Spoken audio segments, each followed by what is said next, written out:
أحداث العنف والتخريب بأدوات حديدية وأسلحة بيضاء والعصي بين طلبة قاعديين وطلبة الفيصل طلابي الإسلامي. إليكم التفاصيل. عادت المواجهات المسلحة برحاب كلية الآداب والعلوم الإنسانية بمدينة تطوان بين طلبة القاعديين والفيصل الإسلامي بعد اندلاع خلافات حول الانتخابات الطلابية بالكلية.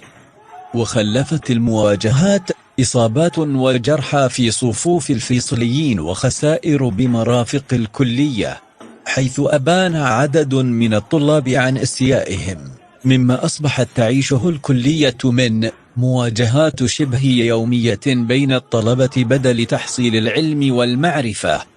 وأكدت إدارة الكلية في بلاغ لها أنها شهدت أحداث عنف داخل الكلية شارك فيها طلبة من داخل الكلية وعناصر أجنبية، واستعملت فيها أدوات حديدية وأسلحة بيضاء والعصي، مما أدى إلى إصابات متفاوتة الخطورة لبعض العناصر، بالإضافة إلى أعمال التخريب التي طالت الكلية وخلقت حالة رعب لدى الطالبات والطلبة، وتوقفت الدراسة في بعض القاعات.